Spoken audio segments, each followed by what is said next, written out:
Hello students, सभी बच्चों का मैथ शिक्षा चैनल में स्वागत है।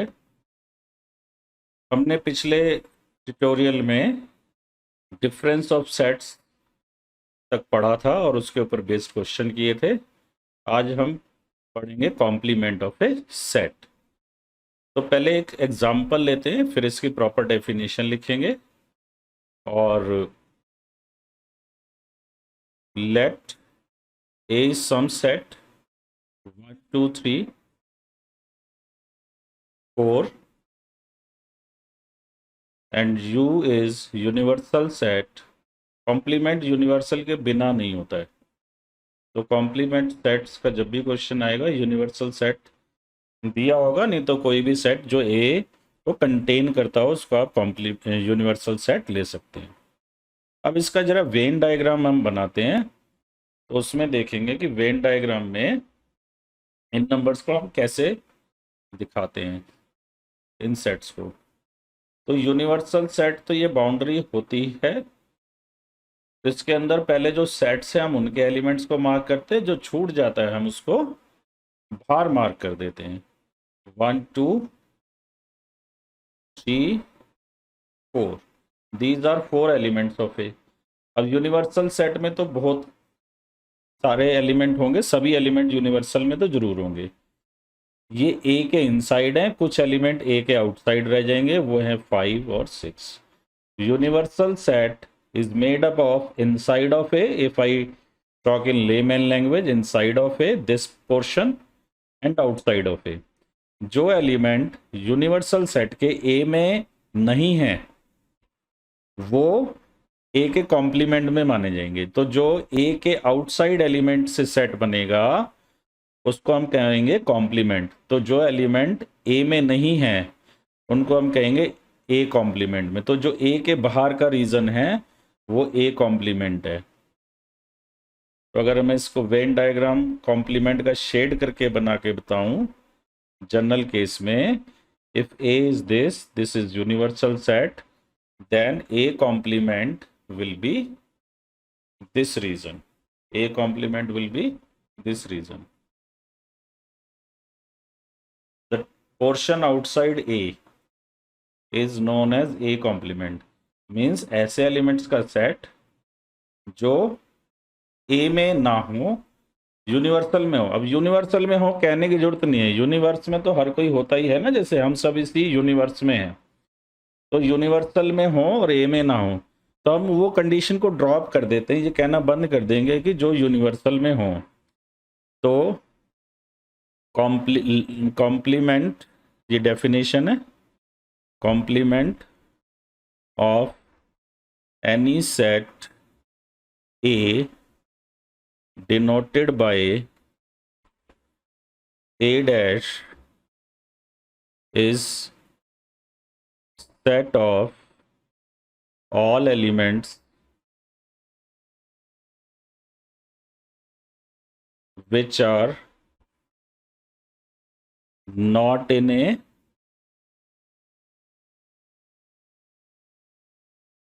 and not in a and is in universal set. लेकिन वो ना भी लिखें तो भी चलेगा, यूनिवर्सल में तो होंगे ही होंगे। तो ए डैश क्या है, एक तरीके से u माइनस ए हो गया। हमने पीछे पढ़ा था ना a माइनस बी, वो एलिमेंट जो a में हो b में ना हो, तो ये u माइनस ए है। ये 5 और 6 से जो एलिमेंट आ रहे हैं u माइनस ए हैं। a के एलिमेंट निकाल दो u में से तो a कॉम्प्लीमेंट आ जाएगा। तो a dash is x, all those x such that x belongs to u and x is not in a। तो दिस इज कॉम्प्लीमेंट ऑफ ए। अब आप नोट कीजिए, कॉम्प्लीमेंट को आप घर मान लो, ये आपका घर हो गया। ये सॉरी, सेट ए को आप घर मान लो, सेट ए को आप घर मान लो, तो कॉम्प्लीमेंट बाहर का हिस्सा हो गया। तो अब कोई x या तो यहाँ पे होगा, अगर x ए में है, घर में अगर आप हैं तो घर के बाहर नहीं होंगे। अगर x ए में बिलोंग कर रहा है तो वो कॉम्प्लीमेंट में नहीं आएगा। अगर कोई एलिमेंट यहाँ पे है x, suppose if some element is here complement में, तो वो ए में नहीं होगा। तो हम नोट करके लिखेंगे कुछ रिजल्ट्स। अब इफ एक्स इज इन ए, ये ए आपका घर है, ठीक है। आप इसको ऐसे समझिए, ए आपका घर है और एक्स आप हैं, आपका घर है और एक्स इसका कोई मेंबर है।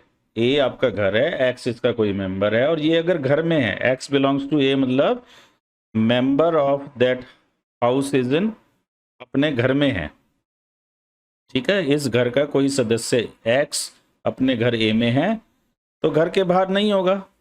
तो I will say x belongs to A implies x is not in A dash. तो अगर एक्स ए में है तो कॉम्प्लीमेंट में नहीं होगा। And similarly I can say if x is in A complement, तो अगर कोई सदस्य अपने घर से बाहर है, ए डैश में होने का मतलब क्या, अपने घर से बाहर है, तो वो ए में नहीं होगा। तो दोनों में से एक ही जगह हो सकता है। यहीं से और देखो, अब मैं ए और ए डैश का यूनियन ले लूं, ये देखो ए और ये ए डैश के एलिमेंट, तो इनका यूनियन लेने से मेरे पास सेट ए आएगा। ए और ए डैश का यूनियन क्या हो जाएगा, एक तरीके से आप ये वाली आइटम, घर के अंदर वाले आइटम्स और घर के बाहर वाली आइटम्स को मिला दीजिए, तो पूरा यूनिवर्सल सेट आ जाएगा। तो A union A dash is you. Now fourth result, अब इन दोनों का कुछ कॉमन लेंगे, ए और ए डैश का, तो आप देखेंगे ए और ए डैश में कुछ कॉमन नहीं होगा। तो A and A dash are always disjoint. ये 1 मार्कर में आ जाएंगे क्वेश्चन, ए और ए डैश इज डिसजॉइंट।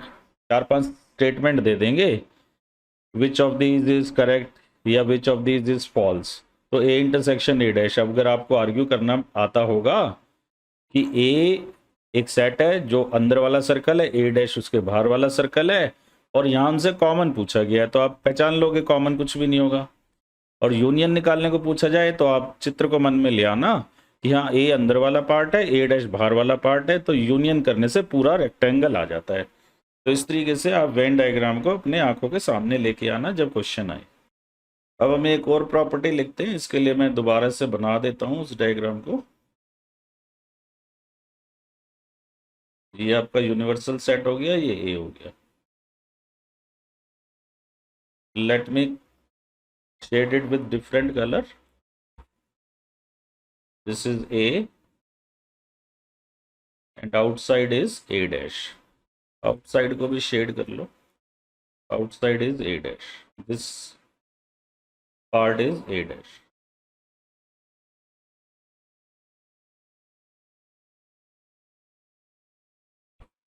तो अब एक हम रिजल्ट लिखने वाले हैं, आप उसको समझने की कोशिश कीजिए। ए डैश, ए डैश ये वाला रीजन हुआ, जो ये स्काई वाला पार्ट है, स्काई ब्लू वाला, ये ए डैश। तो A dash is this part. अब मैं इसका भी कॉम्प्लीमेंट ले लूं, तो ए डैश का कॉम्प्लीमेंट का मतलब क्या हुआ, वो एलिमेंट जो ए डैश में नहीं है। ए कॉम्प्लीमेंट क्या था, ए कॉम्प्लीमेंट वो एलिमेंट थे जो ए में नहीं थे। तो ए कॉम्प्लीमेंट का कॉम्प्लीमेंट कौन सा सेट होगा, वो एलिमेंट का सेट जो ए डैश में नहीं है। ए डैश में नहीं है तो ए में होंगे, तो ये ए के इक्वल आएगा। इसका रीजन है, अगर आप इसको समझाना चाहें, ए डैश का dash is x such that x universal में तो होगा ही हर केस में, and x is not in A dash. A dash के कॉम्प्लीमेंट में होने का मतलब क्या है, किसी भी सेट के कॉम्प्लीमेंट में होने में। मान लो फर्ज करो ये बी डैश होता तो मैं लिखता X does not belong to B. अब ये ए डैश का डैश है तो I will write X is not in A dash. तो X such that X belongs to U and X belongs to does not belong to A dash. A dash में नहीं है तो कहाँ होगा, ए में होगा। तो ये ए ही तो आ गया, यू एंड ए का इंटरसेक्शन ए हो जाएगा। फिर हमारे पास 2 बड़े इंपॉर्टेंट लॉ होते हैं, वो भी आएंगे। एक और प्रॉपर्टी लिखते हैं हम जो आगे जाके बड़ी यूज होगी, A minus B. A minus B is A intersection B dash, ये होता है।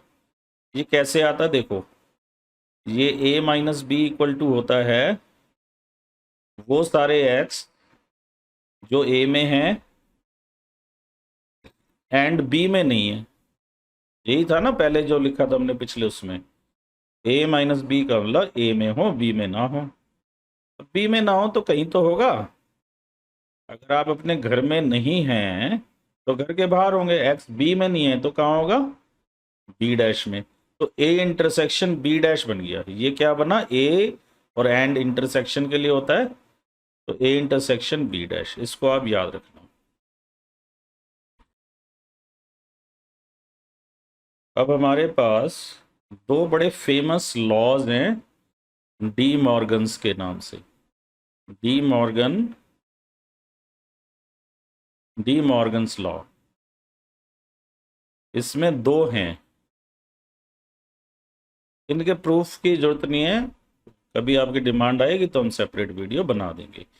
ए union B dash, A union B का कॉम्प्लीमेंट, इसको आप ऐसे भी रीड करेंगे, complement of union. Complement of union is intersection. किसी पूरी यूनियन का कॉम्प्लीमेंट कैसे निकालेंगे, इंटरसेक्शन लिख देंगे और फिर अलग अलग का कॉम्प्लीमेंट निकाल देंगे। तो इसको आप ऐसे याद करेंगे, complement of union is intersection of individual complement. और इसी का एक सेकंड पार्ट होता है ए इंटरसेक्शन बी का कॉम्प्लीमेंट, पूरे इंटरसेक्शन का कॉम्प्लीमेंट। तो कॉम्प्लीमेंट जब इंटरसेक्शन पे आ गया तो ये यूनियन में बदल जाएगा और इंडिविजुअल का कॉम्प्लीमेंट आ जाएगा। तो ये हमारा डी मॉर्गन्स लॉ है। आप इसको वेरीफाई करने के क्वेश्चंस आएंगे, प्रूफ के नहीं आते। तो इसके वेरिफिकेशन के ऊपर बेस्ड हम बेसिकली क्वेश्चन ट्राई करेंगे। बाकी इसका प्रूफ भी हम आगे चैप्टर ख़त्म होने के बाद फिर सेपरेट वीडियो बना देंगे। मेरी पहली प्राथमिकता है कि इसके एनसीईआरटी के क्वेश्चंस आपको पहले करा दिए जाएं। तो आइए हम इसके ऊपर बेस्ड एक्सरसाइज करते हैं। अब question number 1.5, exercise 1.5, question number 1, universal set you दे रखा है, एलिमेंट 1 से 9 तक है। ए में 1 2 3 4, बी में 2 4 6 8, सी 3 4 5 6, फाइंड दीज पार्ट्स। तो दिस इज वेरी इजी बच्चों। ए डैश, देखो ए डैश, ए है घर और ए डैश घर का बाहर, तो ए 1 2 3 4 है। तो 1 2 3 4 के अलावा यूनिवर्सल सेट में जो एलिमेंट है 5 6 7 8 9 वो आ जाएंगे। 5 6 7 8 9। तो ए में जो नहीं है लेकिन यूनिवर्सल सेट में हो, बाकी किसी से नहीं कंपेयर करना। ए डैश हमेशा यूनिवर्सल सेट के विद रिस्पेक्ट लिया जाता है। बी डैश, बी के बाहर के एलिमेंट्स जो यूनिवर्सल में हो बी में ना हो। 2 4 6 8 छोड़ दीजिए, यहाँ से 2 को ड्रॉप कर दो, 1 ले लो, फिर 1 के बाद 3 5 7 9, 1 3 5 7 9, क्योंकि 2 4 6 8 ये तो बी में थे। तो यू में से आपको छांटने एलिमेंट। सी डैश, अब आपको सी के एलिमेंट छोड़ देना है यू में से। 3 4 5 6 छोड़ के यहाँ से लिख लो 1 2, 3 4 5 6 छोड़ दो 7 8 9, तो 1 2 7 8 9, these are A dash B dash C dash. अब ये कहता है भैया जरा ए यूनियन सी डैश भी निकाल दो।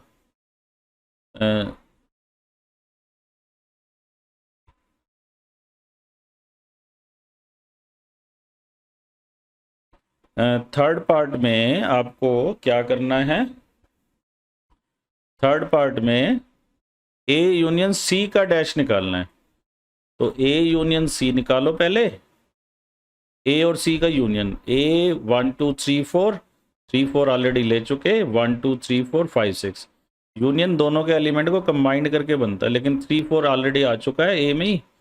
तो 1 2 3 4 और 5 6 ये आ जाएंगे आपके पास एलिमेंट्स जो कि आप उसमें ले सकते हैं ए यूनियन सी में। तो ए यूनियन सी तो आपका आ गया। अब इसका कॉम्प्लीमेंट निकालना है हमने, तो कॉम्प्लीमेंट निकालो। यूनिवर्सल सेट में से ये एलिमेंट रिमूव कर दो। तो ए यूनियन सी का कॉम्प्लीमेंट, तो 1 2 3 4 5 6 छोड़ के यूनिवर्सल सेट में से 7 8 9 यहाँ पिक कर लो। फोर्थ पार्ट भी इसी तरीके से, पहले ए यूनियन बी निकालो। ए यूनियन बी 1 2 3 4 और 1 2 3 4। फिर बी में से आएंगे 2 आ चुका, 4 आ चुका, 6 8। ए यूनियन बी कॉम्प्लीमेंट का मीनिंग होगा 1 2 3 4 6 8 छोड़ के यू में से जो बचता है 1 2 3 4 5 आएगा, यहाँ पे 6 नहीं आएगा, 7 और 9। तो ए यूनियन बी डैश हो गया। अब आपसे क्या पूछा है, ए डैश का डैश। तो फर्स्ट पार्ट हम निकाल चुके हैं, इसलिए हम दोबारा नहीं कर रहे फर्स्ट पार्ट। कॉम्प्लीमेंट का कॉम्प्लीमेंट, वैसे तो मुझे पता है ये ए के इक्वल ही आएगा, लेकिन यहाँ से भी देखो ए डैश का डैश, यानी कि ये वाले एलिमेंट अब आपने यू में से हटाने हैं। तो 1 2 3 4 आ जाएगा, 5 6 7 9 हट गए। तो 1 2 3 4 आप चेक कर सकते हैं, यहाँ पे हमारे पास आया ए डैश का dash is A. Then sixth part B minus C का डैश। तो पहले बी माइनस सी निकालो, बी के वो एलिमेंट जो सी में ना आ रहे हो। 2 बी में ही है, सी में नहीं है। 4 बी में है लेकिन सी में भी है, ये नहीं लिखेंगे। फिर 6 बी में है लेकिन सी में भी है। 8 सिर्फ बी के पास है, तो बी के वो एलिमेंट जो सी में ना हो। अब बी माइनस सी का कॉम्प्लीमेंट निकालते हैं यूनिवर्सल सेट में से। तो ये दो एलिमेंट यूनिवर्सल सेट से हटा दो। तो यहाँ पे 9 तक है ना, 1 2 यहाँ से आ गया, 3 4 5 6 7 8 नहीं लिखना, 9। So this is how we can do these type of questions. अब क्वेश्चन नंबर 2 लेते हैं। क्वेश्चन नंबर 2 देखो, यू सेट दे रखा है A B C D E F G H, find the complement of the following sets. इसमें कुछ नहीं करना, सीधा यू में से ये एलिमेंट माइनस करके लिखने हैं। ए डैश, तो ए में से के एलिमेंट यू में से हटा दो, ए बी सी हटा दो बस। D E F G H, तो यहाँ ज़्यादा एक्सप्लेन करने की जरूरत नहीं है। Second part B dash, B के एलिमेंट यू में से हटा दो, डी ई एफ जी हटा के लिख दो ए बी सी। फिर डी ई एफ जी आपको हटाने हैं, एच आ जाएगा, A B C H. Third C dash, C के एलिमेंट ए में से माइनस करो, ए हट जाएगा, बी आ जाएगा, सी हटेगा, फिर डी आ जाएगा, फिर ई हट जाएगा, एफ आ जाएगा, फिर जी हट जाएगा, एच आ जाएगा। फोर्थ पार्ट ए देखो बाद में भी लिख देते हैं कई बार, ए हट जाएगा, B C D E F G H हट जाएंगे, एफ जी एच हट जाएंगे। तो आप गिन भी लेना, 1 2 3 4 5 और ए में थे 3 8, 1 2 3 4 5 6 7 8। तो टोटल एलिमेंट गिन लेना, 4 यहाँ पे 4 यहाँ पे, ठीक है, 4 यहाँ 4 यहाँ, इसमें 4 हैं तो कॉम्प्लीमेंट में भी 4 आएंगे क्योंकि टोटल 8 है। तो this is how we can find the complement of set. और मुझे आशा है कि आपको ये सब बड़े आसानी से समझ में आ रहा होगा। अगर आपको हमारा चैनल पसंद आया तो इसे लाइक शेयर और सब्सक्राइब जरूर करें, साथ में ही बेल आइकॉन को प्रेस करना ना भूलें, जिससे कि आपके पास लेटेस्ट वीडियो की जानकारी आती रहे। अब हम आगे बढ़ते हैं, क्वेश्चन नंबर 3 लेते हैं। क्वेश्चन नंबर 3 बच्चों, taking the set of natural number as universal set. इसमें यू दे रखा है natural number, means 1 2 3 and continue. Then first set है, इनका में कॉम्प्लीमेंट लिखना कुछ नहीं है। फर्स्ट में हम सेट को ए ले लेते हैं, let A is equal to x such that x is even natural number, x is even natural number, तो ये हो जाएगा 2468 एंड सो ऑन। और u ये है, u में सारे नेचुरल नंबर है, a में इवन नेचुरल नंबर है, तो a कॉम्प्लीमेंट में जो आएंगे वो आ जाएंगे 1 3 5 एंड सो ऑन। तो आप इसको अगर x की भाषा में लिखना चाहें सेट बिल्डर में, तो x such that x is odd natural number. हो गया बड़ी आसानी से। सेकंड, x इज, इसको a मान लो या a आप यहां ले चुके, तो let b is equal to x is a positive multiple of 3, x such that x is, second part ये x is odd natural number, x is odd natural number. तो आपको यहाँ पे 1 3 5 लिख के फिर कर लो, या सीधा लिख दो x, क्योंकि even plus odd is natural number, even natural number plus odd natural number all natural number. तो b डैश आप सीधा भी लिख सकते हो, x is even natural number. और आपको करके दिखाना हो तो यहाँ पे 1 3 5 7 9 लिख देना, तो यहाँ 2 4 6 8 डैट बच जाएंगे, डॉट लगा के लिख देना, तो उनको इवन लिख सकते हैं। तो इसको करके अलग से दिखाने की जरूरत नहीं है। Third part, x is positive multiple of 3, C set ले लो, x such that x is positive multiple of 3। Multiple of 3 का कॉम्प्लीमेंट क्या होगा, नॉट मल्टीपल ऑफ 3। तो सिंपल भाषा में लिखो x such that x is not a positive multiple of 3। Complement में वो बात होगी जो इसको सेटिस्फाई कर, ये क्या है, थर्ड पार्ट में हमें क्या पूछा है, x is positive multiple of 3, तो इसका नेगेशन क्या होगा, not a positive multiple of 3। आप बाद में लॉजिक का चैप्टर पढ़ेंगे तो उसमें हर स्टेटमेंट का आपको नेगेशन लिखना भी बताया जाएगा, तो वो यही है। फिर fourth, x is A prime number, अब आपको आराम से समझ में आ जाएगा, सच that X is A prime number, तो इसका कॉम्प्लीमेंट हो गया x such that X is not A prime number. क्योंकि आप रोस्टर फॉर्म में लिखोगे तो कहाँ तक प्राइम नंबर लिख पाओगे, और पैटर्न भी नहीं होता प्राइम नंबर में। फिर X is a fifth, E set ले लो, X is a natural number divisible by 3 and 5, X is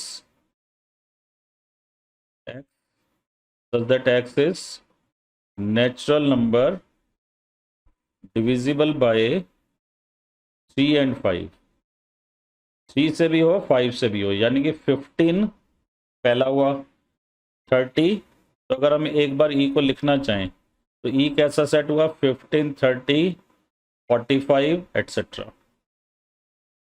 यही नंबर होंगे ना जो 5 और 3 दोनों से डिवाइड हो। ये कह रहा है x is a natural number divisible by 3 and 5, तो 3 and 5 बोथ, तो 15 30 45। तो इसको मैं कह सकता हूँ x such that X is natural number multiple of 5, multiple of 5। आप पूरा वर्ड लिख सकते हो, तो ई डैश हुआ x such that X is not A multiple of 5, not a, sorry not a multiple of 15 करो इसे, x such that X is not A multiple of 15। तो ई डैश हुआ x such that X is not A multiple of 15।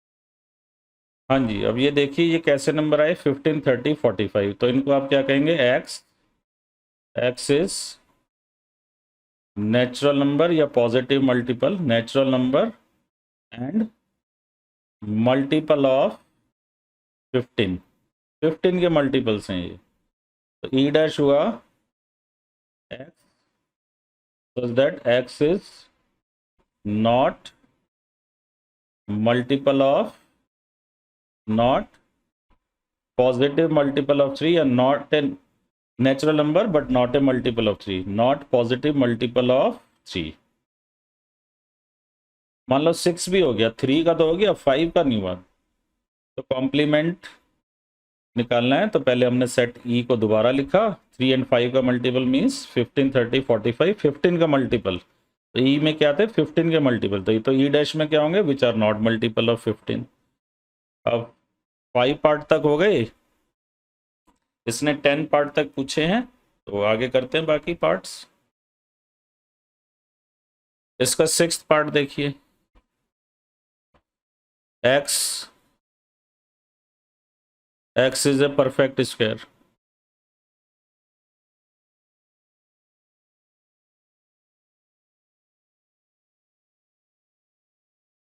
तो A dash, आपने एक तरीके से, अगर मैं बहुत ज़्यादा प्योर मैथमेटिकल भाषा में बात न करूं तो ए डैश का मतलब ए की प्रॉपर्टी को नकारना है, हमारे एक शब्द होता है लोकल भाषा में, तो X is a perfect square, तो इसका क्या होगा, नॉट ए परफेक्ट स्क्वायर।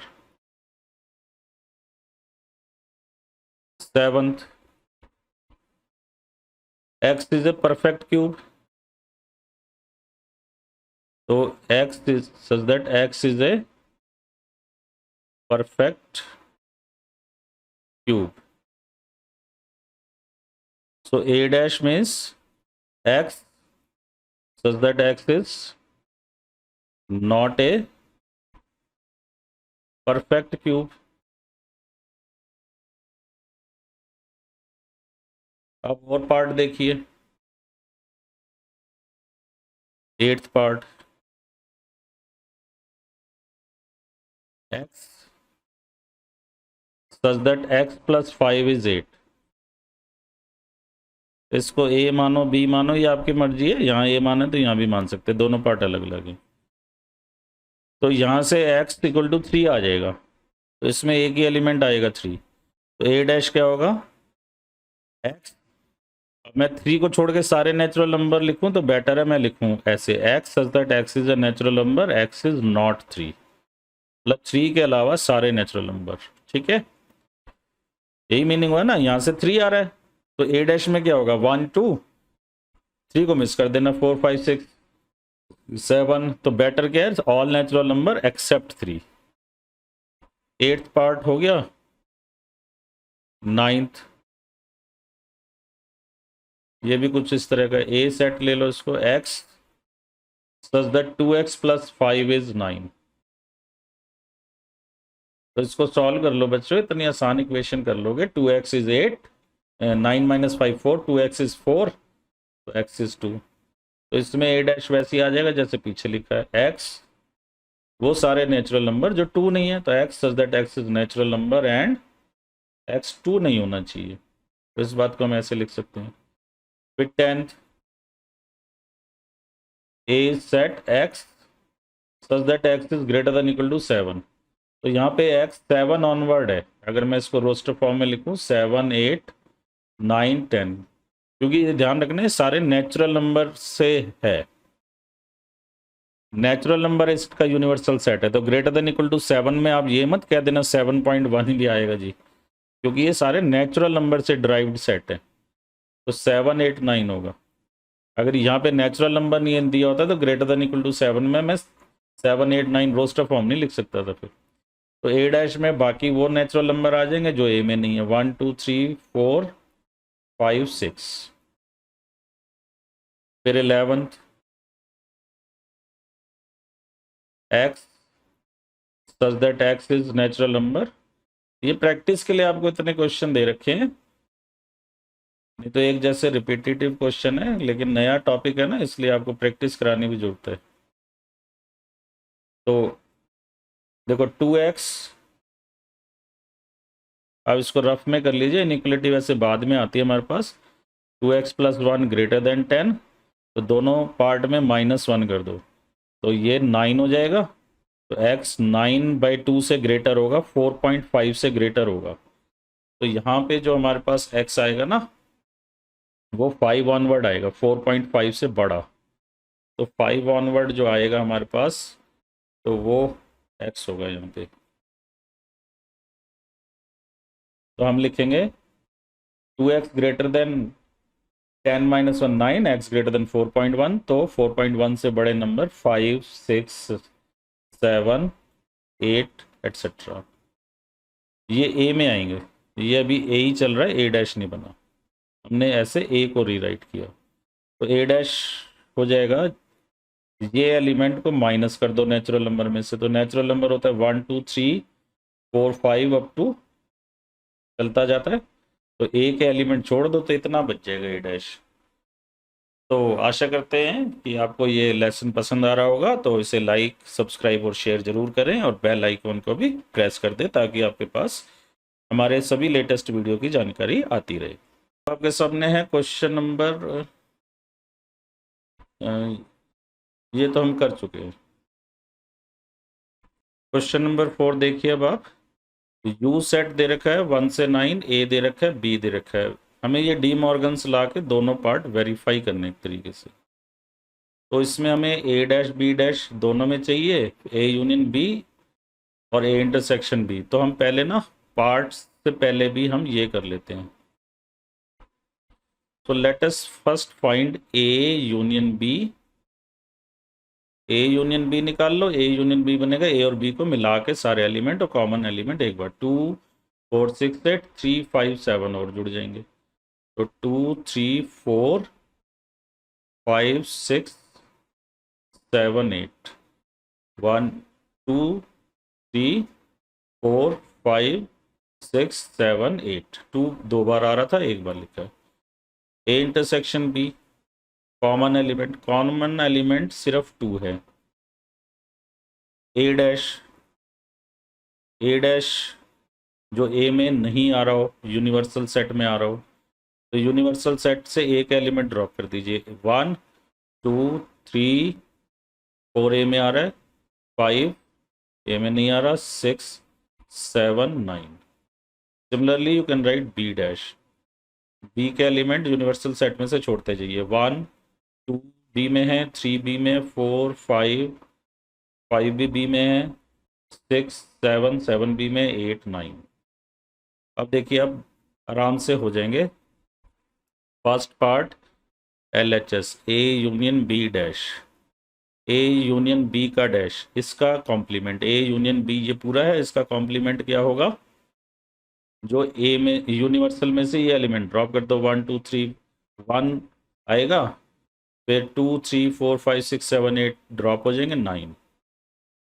अब मैं निकालता हूँ ए डैश और बी डैश का intersection. A dash intersection B dash. A dash ये रहा हमारे पास, बी डैश, इनमें कॉमन देखो, यही 2 एलिमेंट कॉमन है। 1 is common and then 9 is common. तो 1 एंड 9 आर कॉमन। तो यहाँ से मुझे मिला ए यूनियन बी डैश। मान लीजिए आपको डी मॉर्गन्स लॉ वेरीफाई करने आ जाएं, तो आप अपने ए बी और यू लेके वेरीफाई कर देना, लॉ को याद कर लेना। सेकेंड पार्ट क्या कहता है? पहले ए इंटरसेक्शन बी का कॉम्प्लीमेंट निकालो आप। तो ए इंटरसेक्शन बी तो हम ये निकाल चुके हैं, 2। तो यूनिवर्सल सेट में 2 को छोड़ के बाकी सारे एलिमेंट आ जाएंगे। तो 1 2 आ चुका ए इंटरसेक्शन बी में, इसका कॉम्प्लीमेंट ले रहे हैं। 1 3 4 5 6 7 8 9 and A dash union B dash. अब ए डैश और बी डैश का यूनियन बनाओगे, यही आएगा। यूनियन में दोनों के एलिमेंट लिखते हैं और कॉमन एक बार। 1 2 बार आ रहा है, एक बार लिख लिया। 2 नहीं आ रहा, 3 एक बार आ रहा है, 4 भी एक बार आ रहा है, 5 इधर से आ रहा है, 6 इधर से आ रहा है मेरे पास, 7 आ रहा है, 8 आ रहा है, 9 2 बार आ रहा है, मैंने एक बार लिख लिया। 7 8 9। तो हम देख पाते हैं कि A intersection B dash is equal to A dash intersection union B dash. तो डी मॉर्गन्स लॉ इंटरसेक्शन को यूनियन में, यूनियन को इंटरसेक्शन में बदल जाता है, होल की जगह अलग अलग पे कॉम्प्लीमेंट आ जाता है। तो this we have verified De Morgan's law. उसने De Morgan law word use नहीं किया एग्जामिनर ने। Question number 5, draw appropriate Venn diagram for each of the following. तो इनके लिए हम वेन डायग्राम बना लें जरा बच्चों। और पहला पार्ट है ए यूनियन बी डैश। तो देखिए आप इसको पहले रेक्टेंगल बनाइए यूनिवर्सल के लिए। ये यानी कि आपसे इस पार्ट में, इस क्वेश्चन में वेन डायग्राम के प्रूफ चाह रहा है, डी मॉर्गन्स लॉ के प्रूफ चाह रहा है वेन डायग्राम से। ये आपका सेट ए हो गया, ये सेट बी हो गया। ठीक है बच्चों। और अब ए यूनियन बी को पहले मार्क कर दो। A union B is set containing all elements of A, then all elements of B and common are written only once.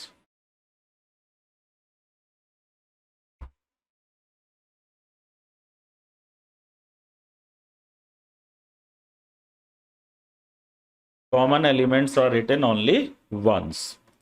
So this is A union B. This part is A union B. अब मुझे A union B का complement लेना है, तो मैं इतना हिस्सा universal set में से काट देता हूँ। अब तो मैं इसको यूनिवर्सल सेट में से इस पोर्शन को निकाल दूँ, तो this part is A union B dash.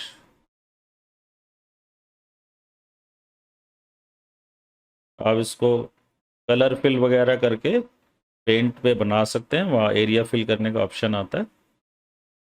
लेकिन आपको समझ में आ गया होगा ए यूनियन बी का ये जो पार्ट है ये मैंने इसमें से कट कर दिया। और आप मार्क कर दीजिए A union B dash, yellow shaded region, yellow colour. कोई ये स्पेलिंग लिखता है, कोई OUR लिखता है, colour shaded region. This is A union B dash. Second part कहता है कि हमें A dash intersection B dash निकालो। ठीक है, ये भी बनाते हैं।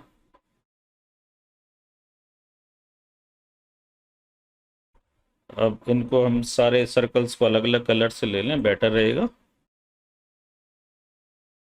ए, दिस इज माई ए। अब बी लीजिए, this is our B.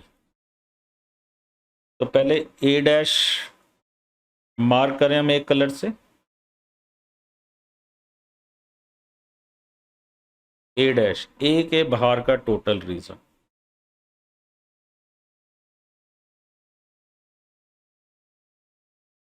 This is A dash.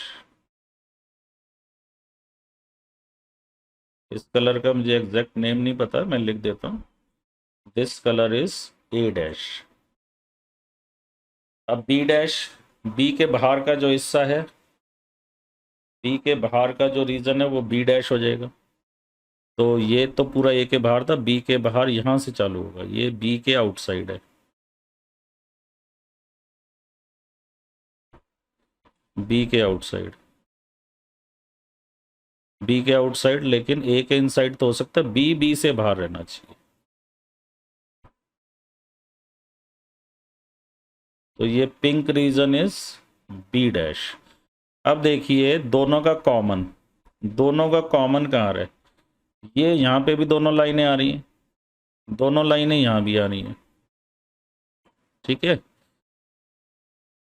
ये थोड़ी सी लाइन में एक ये वाली मिटा देता हूँ, येलो लाइन। ए डैश का था रीजन, ए के बाहर थी ये लाइन। तो आप ये देखेंगे ए डैश, फिर से आप देख लीजिए एक बारी दोबारा। ए डैश क्या था आपका? ए के बाहर की लाइन है। ए ये वाइट सर्कल है, वाइट सर्कल के बाहर की लाइन है, ये येलो में है, तो ये ए डैश है, येलो ही जैसा है, ए डैश आ गया ये। और बी के बाहर जो लाइनें हैं मैंने पिंक से ड्रॉ की हैं। तो अब ऐसी लाइनें, ऐसा रीजन जो ए डैश और बी डैश में कॉमन है, तो जहाँ पे दोनों कलर मिल रहे हैं, तो वो ये वाला रीजन है जो पूरे ए यूनियन बी से बाहर है, वो ना तो ए में है ना बी में है। तो ये जो रीजन है ना, तो इसको हम यहाँ पे शेड करके बता देते हैं।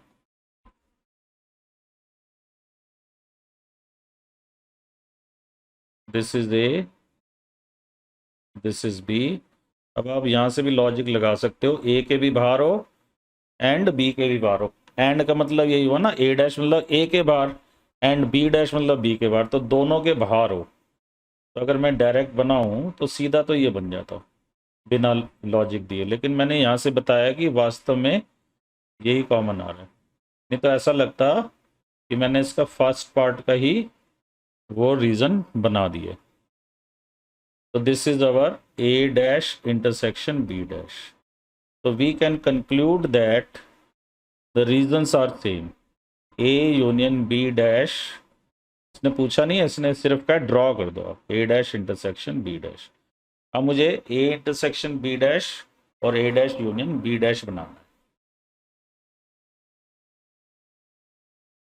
Now will make A intersection B dash, A intersection B dash third part है ये। तो ये भी, ये तो इजीली बन जाएगा। Universal set A, this is B, this part is A intersection B, this part is A intersection B। अगर मैं इसको पूरा फिल कर दूं तो this is A intersection B, तो this region is A intersection B। तो कॉम्प्लीमेंट कहाँ पे होगा, जो इसके बाहर का रीजन होगा A और B दोनों से बाहर जो है A इंटरसेक्शन B के अलावा, A इंटरसेक्शन B के अलावा ये रीजन आ जाए। A इंटरसेक्शन B में मत ले जाना शेडिंग को, बस A इंटरसेक्शन B के बाहर का ये रीजन आ गया, ये पूरा।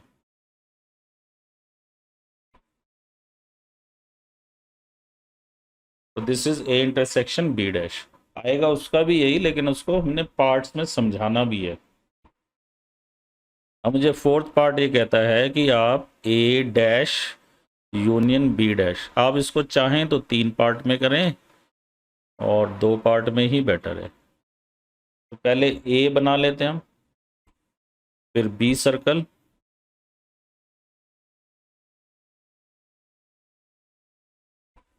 This is my B, this is my A, फिर ए डैश बनाइए। ए डैश में पिंक कलर से दिखाता हूँ ए के बाहर का region, this is the region for A dash. कोई पैटर्न से दिखा दीजिएगा, नहीं तो सीधा बता देना। these lines represent A dash, pink shaded region, pink region, ठीक है। B डैश B के बाहर का हिस्सा ले लो, B डैश आप B के बाहर का हिस्सा ले लो। तो B के बाहर का हिस्सा B में ना आए बस, तो B के बाहर का रीजन ये B के बाहर का रीजन हो गया।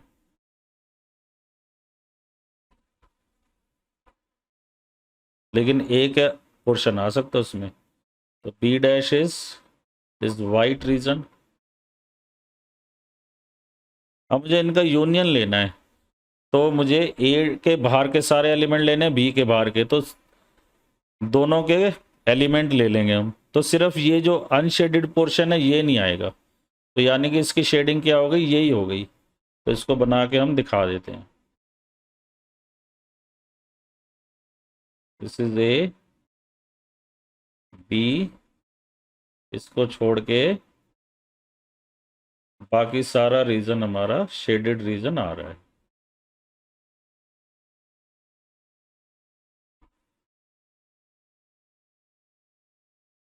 तो ए बी, तो ये वाला हिस्सा नहीं आ रहा, सिर्फ ये अंदर वाला। तो this is the region for A dash union B dash. तो we can note that A intersection B का डैश ये आया था, ये यहाँ पे वाइट रीजन, और ये यहाँ पे भी सेम है। तो ए इंटरसेक्शन बी का ये होल डैश है, ए इंटरसेक्शन बी का whole dash is A dash union B dash.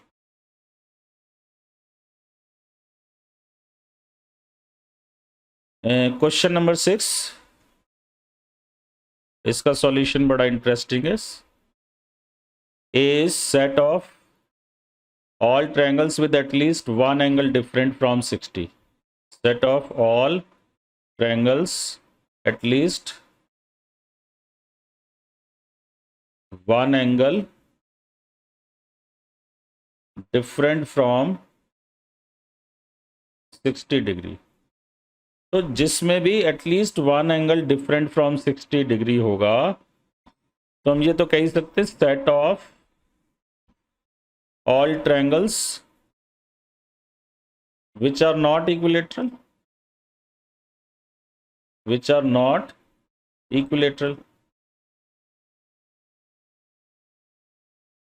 क्योंकि इक्विलेटरल में ही कोई भी एंगल जो है 60 से डिफरेंट नहीं होगा। अगर एक भी एंगल 60 से डिफरेंट है तो आप खुद समझ सकते हैं, जिसमें एक भी एंगल 60 से डिफरेंट है, जैसे ये ट्रायंगल है, ये 60 हो गया, ये 30 हो गया, ये 90, तो इसमें एक भी एंगल 60 से डिफरेंट है तो ये इक्विलेटरल तो नहीं होगा। अब 260 के हो नहीं सकते किसी भी ट्रायंगल में, 260 के होंगे तो तीसरा अपने आप 60 का हो जाएगा।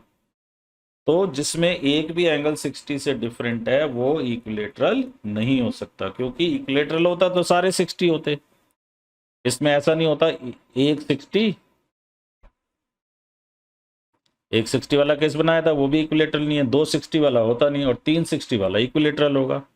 तो जिस भी ट्रायंगल में at least one angle different from 60 है वो इक्विलेटरल नहीं होंगे। तो नॉट का नॉट कॉम्प्लीमेंट एक तरीके से नॉट है, तो नॉट का not set itself, A complement का कॉम्प्लीमेंट सेट ए था ना, तो ए डैश क्या होगा, set of all set of all triangles which are not equilateral, इसका कॉम्प्लीमेंट क्या होगा, set of all equilateral triangles, set of all equilateral triangles, ये हमारा ए डैश आ जाएगा। 7th क्वेश्चन में फिल इन दी ब्लैंक करना है, तो मैं इसके लिए आपको एक वेन डायग्राम तो बना ही दूं, कम से कम एक या दो की जरूरत पड़ सकती है। ये ए हो गया हमारा, ये ए डैश हो गया। अब देखो ए और ए डैश का यूनियन, ये यूनिवर्सल सेट ही बनेगा। ए और ए डैश का यूनियन, ए अंदर वाला हिस्सा और ए डैश बाहर वाला हिस्सा, तो यूनिवर्सल सेट बन जाएगा। ए और ए डैश में कुछ कॉमन नहीं आएगा, एम्प्टी सेट आएगा। ठीक है। अब थर्ड पार्ट फाई डैश, देखो ये आपके पास फाई कोई सेट है, विजुलाइज करो, यहाँ पे कुछ है ही नहीं, तो फाई डैश क्या होगा, फाई डैश होगा यूनिवर्सल सेट, फाई डैश होगा, ये पूरा फाई डैश है मेरे पास, this is phi dash, phi is empty set. ठीक है, तो एम्प्टी सेट का कॉम्प्लीमेंट का क्या होगा, यूनिवर्सल सेट। एम्प्टी सेट का कॉम्प्लीमेंट मतलब जो एम्प्टी सेट में नहीं हो तो यूनिवर्सल में होगा ही होगा वो, इंटरसेक्शन ए, तो ए ये सेट है। ठीक है, तो यूनिवर्सल और ए का इंटरसेक्शन ए आ जाएगा। अब सेकंड कहता है यू डैश का कॉम्प्लीमेंट जो यूनिवर्सल में ना हो, तो वो तो फिर शून्य में ही ढूंढते रहो, है ही नहीं वो कोई सेट, एम्प्टी सेट है, सेट तो है, लेमैन लैंग्वेज में कह रहा हूँ सेट ही नहीं है। यूनिवर्सल सेट का कॉम्प्लीमेंट जो यूनिवर्सल में नहीं है तो कहाँ है, तो वो एम्प्टी सेट ही, ऐसा कोई एलिमेंट नहीं है जो यूनिवर्सल में ना हो। कॉम्प्लीमेंट इंटरसेक्शन यूनिवर्सल सेट का कॉम्प्लीमेंट फाई हो गया, इसका इंटरसेक्शन ए के साथ लेना है, तो ए के साथ इंटरसेक्शन एम्प्टी आएगा। तो this is the complete solution of exercise 1.5। इसके बाद आपके पास practical problems on union and intersection of two sets आएगी, जिसके ऊपर बेस्ड क्वेश्चन हर एग्जाम में आते ही आते हैं। फिर आगे मिसलेनियस आएगी, उसमें कुछ प्रूफ वाले क्वेश्चन है जिससे बच्चे डरते हैं। हम आपको बहुत ही आसान तरीके से वेन डायग्राम की मदद से उनका प्रूफ समझाने की कोशिश करेंगे। और सेट इतना मुश्किल टॉपिक है नहीं जितना इसका प्रचार किया जाता है। तो आप हमसे जुड़े रहिए, आपको हम हर संभव मदद करेंगे मैथ्स को सिंप्लीफाई बनाने में। मेरा मेन एम इस चैनल को चालू करने का यही है कि मैथ्स सबके लिए है। तो इस वीडियो को अंत तक देखने के लिए आपका धन्यवाद। तो हमसे जुड़े रहिए और इस चैनल को लाइक और सब्सक्राइब और शेयर जरूर कर देना। आपका बहुत बहुत धन्यवाद।